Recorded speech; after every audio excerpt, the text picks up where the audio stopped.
What if I told you that the single most effective pre-spawn lure you could possibly use is probably not in your main tackle box? What if I told you it's likely rusting away in a forgotten corner of your dad's or grandpa's old gear, dismissed as junk? Today, we are digging up one specific lure that almost everyone overlooks, a lure that looks so simple it seems useless. And we're going to prove why it absolutely dominates when those big pre-spawn females get lockjaw. By the end of this video, you will look at that old, tarnished piece of metal in a completely different light. This might be the very reason the bite has been so tough for you lately. So let me ask you this, and be honest in the comments right now. What's the one old lure from a bygone era that you think is complete worthless junk? Let's face it, the pre-spawn period is the time every bass angler dreams about. It's our best shot at the biggest bass of the entire year. And the fishing industry knows this. Every single spring we are bombarded with ads for the newest, most advanced jerk baits, the loudest lipless crankbaits, and the most lifelike swim baits. We're conditioned to believe that newer technology equals more fish, so we buy them. We tie on what the pros are using, what we see on social media, and we fish the same way as everyone else on the lake. The old stuff, the simple, quiet lures from 30 or 40 years ago, they get left behind. They don't have the marketing hype, so we assume they don't work anymore. But that's where we're all making a huge mistake. Picture this scenario. You're out on the water. It's one of those tough pre-spawn days. A cold front just pushed through, the sky is bright blue and the wind is calm. The water is cold and the bass are there, you know they are. But they are completely inactive. You can almost feel them just sitting on the bottom, watching your expensive lures go by without a single sign of interest. It's the kind of day that tests your patience. The kind of day where you start questioning every decision you've made, from the spot you chose to the color of your line. This is the exact moment where most fishing trips turn into a simple and often frustrating boat ride. Now let's talk about the frustration that sets in. You've thrown everything you own that's supposed to be a pre-spawn killer.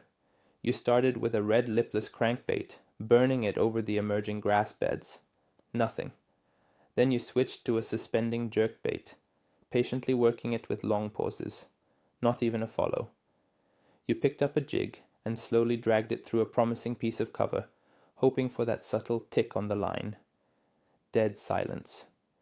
You've cycled through 5 different rods, a dozen different lures, and 2 hours have passed without a single bite. This is the wall every angler hits, and it's where we need to make a choice. Keep doing the same thing, or try something radically different. This is when a memory might spark. You remember that old beat-up tackle box sitting in the garage, the one your grandpa gave you. You can almost smell it, that distinct scent of old plastisol, rusted hooks, and dried-up fish slime. It's a box full of history, not hype. In a moment of desperation, or maybe just curiosity, you decide to dig through it. You push past the dried-up rubber worms and the chipped paint crankbaits. You're not even sure what you're looking for, but you know that the modern approach isn't working. You need an idea from a different era, a time before endless marketing told us what to fish. And then you see it. Tucked in a corner compartment, tangled with a few dull hooks, is a simple, slightly tarnished piece of metal. It's shaped almost like a shoehorn, with a single free-swinging hook, protected by a thin wire guard. It doesn't have realistic eyes, a fancy paint job, or internal rattles. It's just a curved, stamped piece of metal. To the modern angler's eye, it looks primitive. It looks like something that belongs in a museum, not on the end of your line.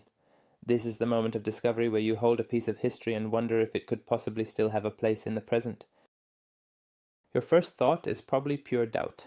This thing? Isn't this for northern pike or redfish? That's the common misconception. We've been conditioned to categorize lures so rigidly. This is for bass, that is for pike, this is for walleye. This simple spoon doesn't fit into the neat little boxes of modern bass fishing. It seems too simple, too archaic. It feels like a step backward. You might even laugh a little, thinking about how ridiculous it would look next to a $100 glide bait. This initial skepticism is the very reason this lure has become a forgotten secret. But the bite is dead. Your confidence is shot, and you start to think, well, why not? You've got nothing to lose at this point. The day is already shaping up to be a total bust. Tying on this old, forgotten lure feels like a bit of a joke, a last-ditch effort before heading back to the ramp.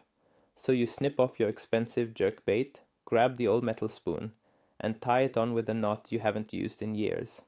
It's a moment of surrender, admitting that your modern tactics have failed and you're willing to try absolutely anything. This is where the magic is about to happen. However, there is one crucial secret ingredient. You can't just tie it on and throw it. The key is to add a trailer. This is the modification that transforms it from a simple spoon into a pre-spawn killing machine. You don't need anything fancy. A simple 3-inch white grub or a small modern craw trailer works perfectly. You thread it onto the hook, adding just a little bit of bulk and a secondary action. This small addition completely changes the lure's profile in the water, slows its rate of fall, and gives those finicky bass something extra to key in on. It's the bridge between old school design and modern effectiveness. Now you make that first cast. It sails through the air, fluttering a bit on its way down. As you engage the reel and start your retrieve, you feel a unique sensation through the rod. It's not the tight, aggressive thump of a chatterbait or the hard wobble of a crankbait. It's a wide, lazy, swaying motion, a gentle rock back and forth. When you pause, it doesn't just sink. It flutters and helicopters its way down, flashing and shimmering like a dying baitfish. It's a completely different look, a different vibration from anything the bass have seen all day. You continue the retrieve, slowly rolling it just over the top of some dead weeds from last season. You're not expecting much, but you're paying attention. Suddenly, the lazy wobble just stops. There's no violent, jarring strike.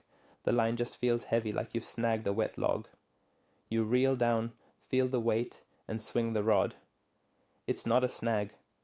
The rod doubles over, and the water erupts as a big, pre-spawn female bass thrashes on the surface. That is the moment of pure shock and realization. The useless lure didn't just work. It got the bite that nothing else could. So, what is this miracle lure? The lure, my friends, is the classic Johnson Silver minnow. Yes, that simple weedless spoon that's been around for about 100 years.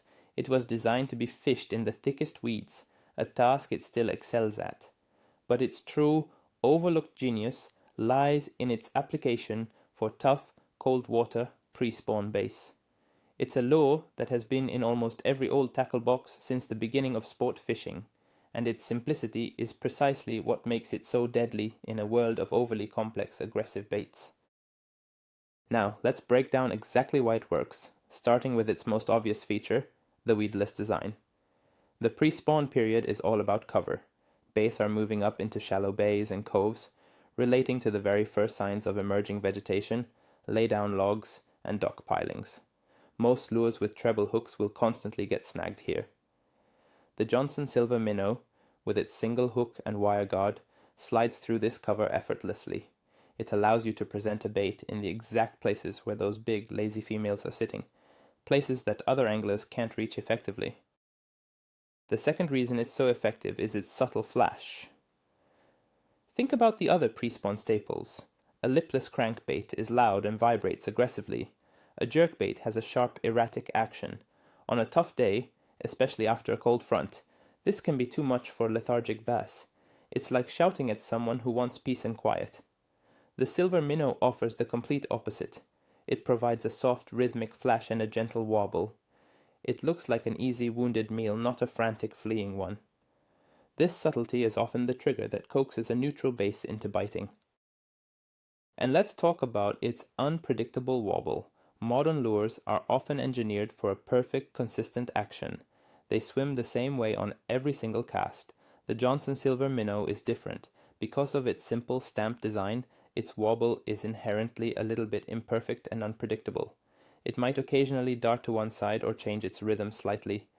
This lack of perfection makes it look more natural, more like a real, vulnerable bait fish that is struggling. In the eyes of a predator, predictability can be a warning sign, while unpredictability signals an opportunity for an easy meal. Now let's go back to the trailer's critical role. Without the trailer, the spoon is very light, and can feel a bit lifeless on a standard retrieve. Adding that small grub or craw does several things. First, it adds bulk, giving the base a more substantial target to eat. Second, it dramatically slows down the rate of fall, allowing the spoon to flutter and flash for a longer period of time, keeping it in the strike zone. And third, the tail of the trailer provides its own subtle secondary action, adding another layer of realism to the presentation. It truly is the key that unlocks the spoon's full potential. So, how do you fish it? The easiest and often most effective method is a simple slow roll. Cast it out past your target, let it sink to the desired depth, and just start a slow, steady retrieve. You want to reel just fast enough to feel that gentle wobble and sway in your rod tip. The goal is to keep it just above the bottom or ticking the tops of the emerging weeds. This mimics a baitfish casually swimming along, an easy target for a base waiting in ambush. It's a simple technique that lets the lure do all the work. Another absolutely deadly technique is the lift and drop. This works great along steeper banks, channel swings, or around isolated pieces of cover like a stump or a dock piling. You cast the lure out, let it sink to the bottom on a semi-slack line, and watch your line as it falls. Many bites will come on this initial drop. Then you simply lift your rod tip from the 9 o'clock to the 11 o'clock position, pulling the spoon up off the bottom. Then you lower the rod tip and let it flutter back down. Repeat this all the way back to the boat. It's a subtle vertical presentation that is irresistible to an active base. Let's quickly cover the gear setup. You don't need anything special, which is another beautiful part of this lure's simplicity. A standard 7 foot to 7 foot 3 inch medium heavy casting rod is perfect. It has enough backbone for a solid hook set and enough tip to cast the relatively light lure. Pair it with a bait casting reel in a moderate gear ratio, something in the 6.4 to 1 or 7.1 to 1 range. For line, 12 to 17 pound fluorocarbon is a great all-around choice, as it helps the lure stay down and is very sensitive. It's time we officially bust the myth. The Johnson Silver Minnow is not just a pike lure. It is a base catching machine that has been sadly typecast and forgotten by the majority of the base fishing community. By labeling it and putting it in a box, we've overlooked one of the most effective tools for tough conditions.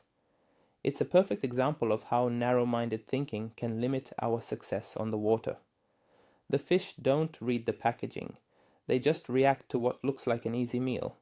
And this lure, presented correctly, is the definition of an easy meal. This all comes down to psychology. We, as anglers, are constantly marketed to. We are trained to believe that the newest, most expensive and most technologically advanced lure is always the best. We are drawn to complexity. A simple stamped piece of metal feels too easy, like it's not advanced enough to trick a smart pressured base. But the truth is, in a world where every fish has seen 100 chatterbaits and jerkbaits, the simplest and most different presentation is often the most revolutionary. This lure's power lies in its forgotten nature. Think about this as a pattern, not a one-time fluke. On another trip, a week later, the same thing happened. A tough post-frontal day, and the jig bite was non-existent. I tied on the same Johnson Silver Minnow, this time with a small black craw trailer. I fished it with that lift and drop technique along a rocky bank leading into a spawning pocket, and once again it produced. 2 big 4-pounders came on a day when many other boats were getting skunked. It proved that this isn't just a lucky lure, it's a reliable tool for a specific and very common situation. Tough cold water pre-spawn fishing. So, let's wrap this all up. That useless, tarnished spoon from your grandpa's tackle box, the Johnson Silver Minnow, is a pre-spawn killer for 3 simple reasons. Its weedless design lets it go where other lures can't, its subtle flash and wobble trigger bites from inactive fish, and it offers a presentation that is completely different from the loud, aggressive lures that every other angler is throwing. The most important takeaway here isn't just about one specific lure, it's about the principle behind it. The real aha moment is realizing that when the bite gets tough, the solution isn't always a minor adjustment like changing colors. The solution is to change the entire idea, to present something so fundamentally different that it breaks through the fish's conditioning. This simple spoon can completely change your approach to tough days on the water. Thank you so much for watching. If this opened your eyes to a new way of thinking, do me a favor and hit that like button and subscribe to the channel so you don't miss what's next. And now I want to hear from you. What other forgotten lures from the past do you think still have a place in today's tackle box? Let's get a good discussion going in the comments below.